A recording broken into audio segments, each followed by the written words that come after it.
Hi, I'm Dana Tyler. Here is your Friday afternoon update. A human ladder used in a rescue during the fire. We have the video.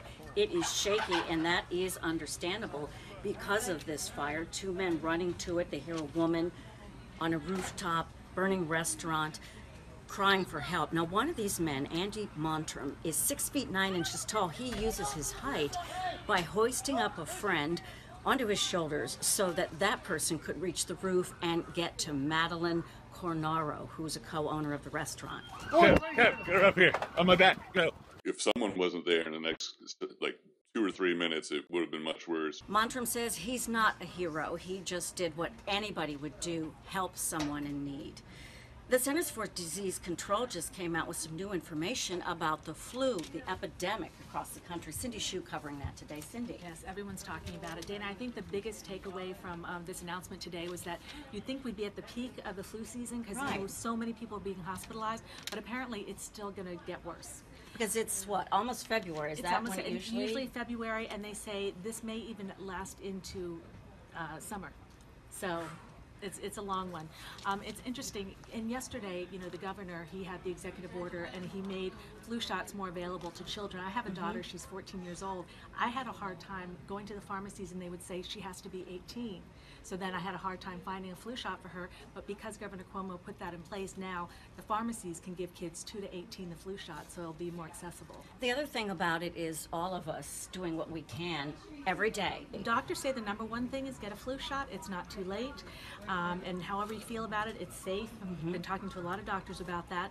Number two, the correct way to cough. We think everyone knows you cough into your into your elbow, not like this, because if you cough into your hand, you touch a pencil, you say, "Here, Dana, borrow my pencil," and then I've just passed along germs. Because the flu spreads in droplets. Yes, okay. It's very contagious. Also, if you do have it, it's tough, but stay home. Especially the kids, if they can't go to school, don't send them to school, and same with work. Washing our hands. Washing our hands. Do it for at least 30 to 45 seconds. One of the good lessons I learned from a doctor yesterday was telling the kids, do that. Say the alphabets when you're doing it. Yes, sing happy birthday. It's so basic. That's enough time. But we need that. Okay, hot or cold water? Warm. Warm. Because some places don't always have hot water. That's true. All right, Cindy. See you later on TV with more on this. Thank you, Dana. Another story we're looking at today is happening on Long Island.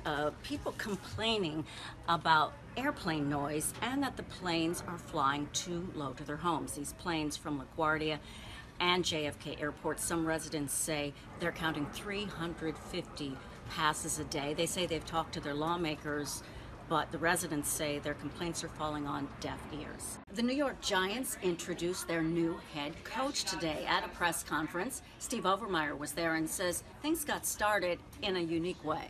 All right, so Pat Shurmur's initial press conference with the media had a little bit of a hiccup. Let's take a look. It's an honor and a privilege to be the head coach of the New York Giants. Coach to black.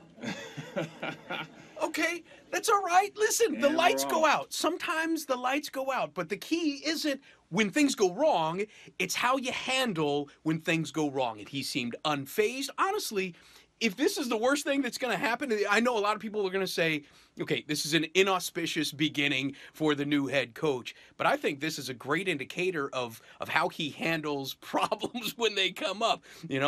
He's going to be seeing a lot of problems this year, possibly in the locker room. He's going to have a lot of things he's going to have to try to figure out. And if he handles them as calmly and as smoothly as we saw him handle this, then I think all is well. And maybe most importantly, maybe the biggest difference between him and the previous coach, the suit fits. I'm Dana Tyler. Stay with us online at CBS New York, on social media, and on TV. I'll be there tonight, CBS2 News at 6 o'clock. Have a good day.